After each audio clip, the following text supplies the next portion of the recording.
guys, so I'm here to do my end of month reading wrap up for the month of February, the shortest month in the calendar year, and my has it gone quickly. Yeah, can't really believe that it's March tomorrow.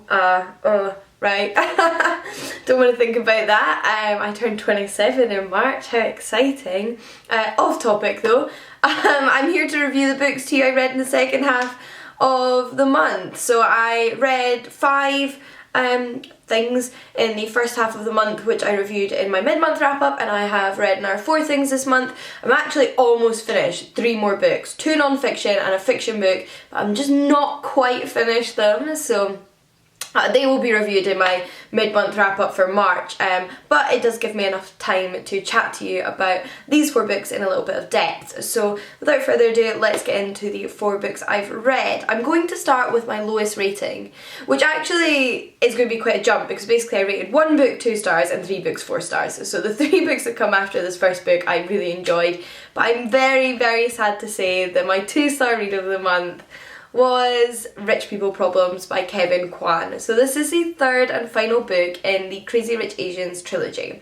I really enjoyed Crazy Rich Asians. That wasn't a 4-star read for me. Like that means it was great. It wasn't perfect, but it was great. And then I enjoyed the second book, although not quite as much as the first book, but still enjoyed it. However, this book just for me was not as good as the rest of the series. It did not live up to the other 2 books, especially the first one, and for me was just a bit of a sort of like anticlimactic book to end things on. I honestly think if this had been the first book in the series, I would have DNF'd it. I wouldn't have seen it through to the end because the first like 60 or 70% was so boring. And then not only was that first chunk quite boring, then it was just like a mad rush of things at the end I didn't think altogether particularly worked. Now, this isn't a 1-star read for me, it's not like the worst book ever written.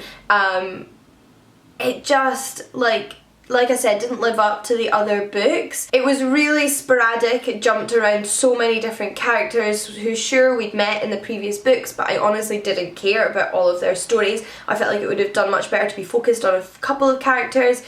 We barely saw Rachel, who's one of the main characters from the first book, which is fair enough. I think the problem is like the film very much paints it as if it's a book about Nick and Rachel, and it's not really a series entirely about them. Like, they're in it, but there are other characters as central as them.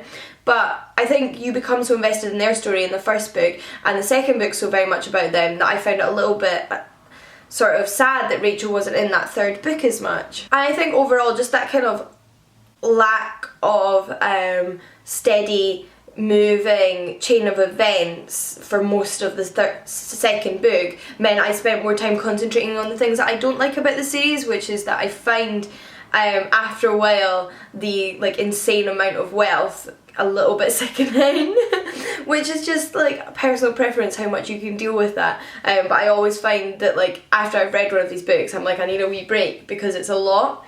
But that sounds like I'm criticising the series, because I'm not. I would still recommend the first book. I almost think you could read the first and second books without reading this 3rd book. I just don't think it adds anything to the series. But I know if I was you and I'd read the first 2 books, I would want to read the 3rd book even if somebody said they didn't like it. So I'm not sure what impact this will have on anybody's reading, but I would be so interested to know if anybody else was disappointed by the 3rd book, because I feel like it still has quite a high rating on Goodreads, and that's fine if people still enjoyed it, because there are lots of things to enjoy about this series.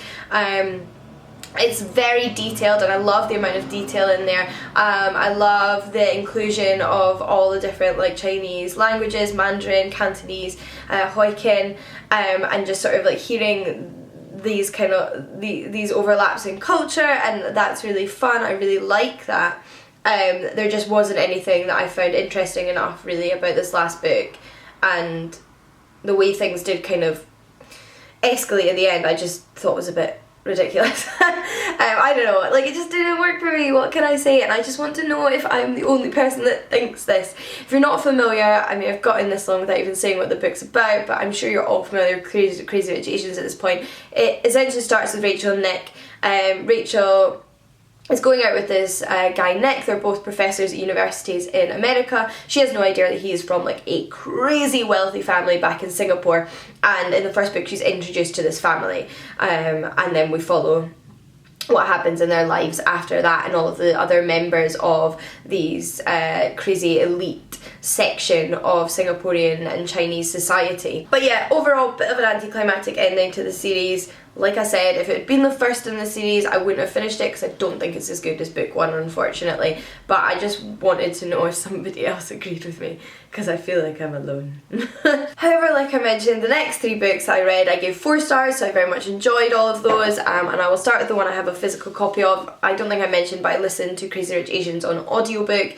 And then I read The Wicked King by Holly Black. I was sent a review copy of this by the publishers Hotkey Books, which I'm so thankful that they did, because I was so excited for this book. And this is like such a hyped up series. Everyone's talking about it on the internet, and that does get to you a little bit because it means people are reading the sequel to the first one and you're like, oh, but I want to know what's happening too. And when you do get into these books, they're so engaging.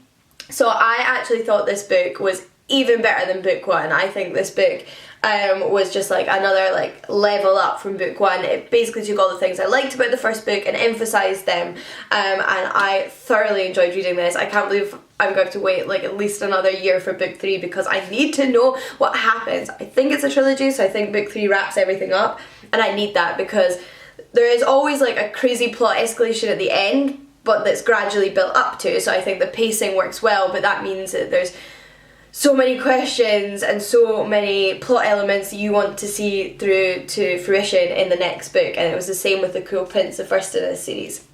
If you're not familiar, this is a young adult fantasy series set in the world of the Fae. Our protagonist, Jude, is actually a human girl who is abducted as a child along with her twin sister, who's also human, and her older sister, who's half Fae, which is why she's abducted. So her and her other 2 siblings are taken to the world of the Fae and raised by her half-sister's Fae father, who is like a fairy general. And this is the worst, like, world of the Fae. This takes all of the kind of darker Fae folklore and makes a world out of that, and I love that about this. It's so dark, it's very violent actually, which isn't usually something I would like count as a plus point, but I think it works really well. And it's so interesting seeing Jude struggle with fitting in this world, finding her place, and how all this built up anger that she's sort of had to like repress and sort of live around because of her abduction, the murder of her human parents by this man that then goes on to raise her, who she then has this really strange relationship with because he in a way is like her foster father.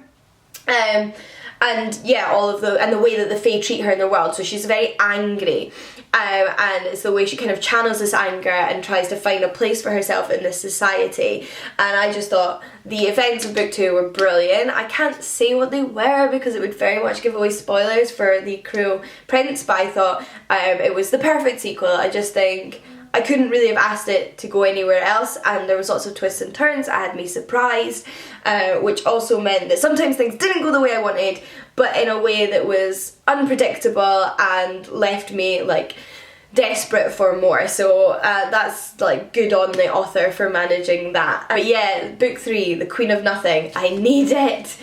But I'll have to read other things in the meantime. And I did read 2 other books I gave 4 stars to. The first one is Throne of Jade by NAOMI NOVIK, which is the second in the His Majesty's Dragon or Temeraire series, which is a series of novels. It's quite long actually, it goes beyond 10 books, that retells the events of the Napoleonic Wars, focusing on England and Britain.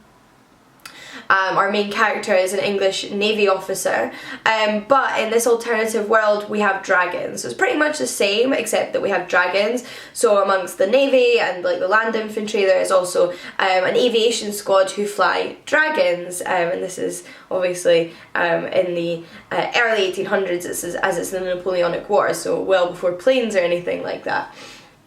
And our main character, Lawrence, at the beginning of book 1 ends up the companion to a dragon, so he's flung from being a naval officer to being in the aviation section of the army, and we're following events that happen to him and his dragon Temeraire in book 2, which I won't say too much about because obviously that would be spoilers, but I borrowed this book from my friend Ailsa, whose booktube channel I'll link down below, which I was very grateful for because weirdly my library had book 1 and book 3 but not book 2.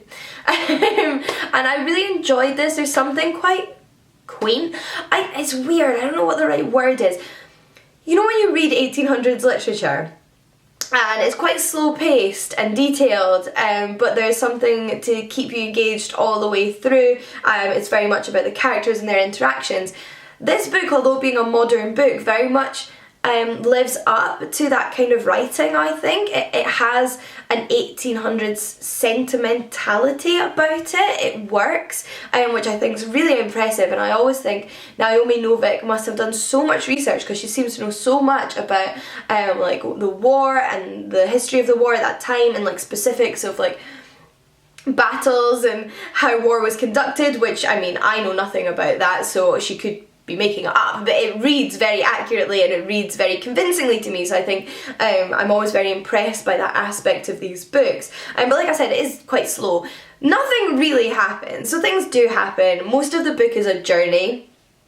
So most of the book is just this journey, and there's little peaks and troughs of action, but most of the time it's just following these characters and yeah, just their thoughts, Lawrence and Temeraire and their friendship, and they're meeting new people, so it's not like super action packed. But I don't really mind because I think Lawrence and Temeraire are engaging enough characters and their friendship is enough of a central focus to keep me engaged in the book. If I didn't mention, Temeraire is his dragon. But yeah, not a lot of action. And what almost this series feels like to me, because I didn't think the first book had tons of action either, that was very much just about the training of Lawrence and Temeraire, is that these are almost like really drawn out chapters in one big book. So, but not in a negative way. So if I think of this series, which is like I said over 10 books, I almost feel like there's this bigger story that's the whole 10 books, and each book is almost like a traditional chapter, but just in so much detail and done so well that it gets its own book, which I'm totally fine with because I think it works, and I really enjoy that about them. So I think if you like dragons, if you like alternative histories, if you like 1800s period novels, then this is definitely one to check out. And then lastly, I read Raven's Ballad by Emma Hamm, which is another second in a series, although this one is a duology. Well, it's an odd series. So this is a series that starts technically with Heart of the Fae by Emma Hamm. There's 5 books currently in this series, and they're all retelling fairy tales, and they're all set in the same world. However, books 1 and 2 are a duology retelling Beauty and the Beast. Book 3 is a retelling of Little Mermaid. I haven't read book 3. And book 4 and 5 are another duology retelling the Swan Princess. So they are like, you can read them separate. So the first book in this duology is The Faceless Woman, and you could very much read that without having read any of the other books. Like I said, I haven't read book 3, although I do think it would be nice if you've read Heart of the Fae and its sequel, because the main characters in books 5 and 6, The Faceless Woman and Raven's Ballad, are like minor characters in the first 2 books, whereas the main character in book 3 I don't think appears in books 1 and 2, so that's why I didn't think it was a problem if I hadn't read it. I am going to go back and read it because I love these books, but for some reason I decided to skip it. So these books, like I said, retell The Swan Princess, and this was following on from The Faceless Woman, which was a book that I loved. It was like a dark fae fantasy world with like romance at its centre between these 2 characters who'd been minor characters, so I'd met them before in the other 2 books. And I loved their adventure together. They were basically on a quest to break a curse, and they fell in love during it, and it was so much fun. They did have a bit of like a start with a hate relationship that built into love, but it was always quite like a teasing relationship. It was never like a really dark, cruel relationship. It was fun. It was like yeah, a lot of flirting, and I liked the way that it was handled, but there was such a like swirling change of events at the end of book 1, like a big climax, which meant I was desperate to read book 2, so I did start this shortly after reading book 1, The Faceless Women, and because I needed to know what happened, and I got to know what happened, and I felt like it was quite similar to the first duology in the series, in that the first book very much was this adventure where we follow the bonding of these two characters and them falling in love, and then the second book is like action, action, action, things are thrown in their path and they have to overcome this thing. So obviously I won't tell you too much about the plot again because of spoilers, but I did very much enjoy this. It kept me on tenterhooks. I was really scared and worried for the characters at points, but I was satisfied with where it all ended, and it was nice to follow on Bran and Aisling's journeys together. Like I said, this is set in the world of the Fae. Our main character is Aisling is a witch and Bran is a unseelie fairy prince. So he is from like the unseelie Fae. There are the seelie Fae and the unseelie Fae. The seelie Fae are the kind of like beautiful, traditional, yet like arrogant Fae, and the unseelie are the like ones that perhaps look strange, like his mother looks like a spider. They're darker, they do darker magic, and we spend this story more in that realm of the Fae. So again, a bit like The Cruel Prince and The Wicked King, it's very much focused on the darker side of the Fae, and it is a much darker duology than Heart of the Fae and its sequel, but I loved it. I thought it was a really nice contrast to those two books, and yeah, if you like dark Fae books with a bit of romance, and this is totally for you. Those are all the books I read in the second half of February, that short little month. Like I mentioned, I am almost finished some other books, so I will be talking about them shortly, but let me know if you have any thoughts on the books I've mentioned in this video. Make sure you've checked out my previous wrap up for the month if you haven't already, and until next time, happy reading. I'll see you all again soon. Bye guys!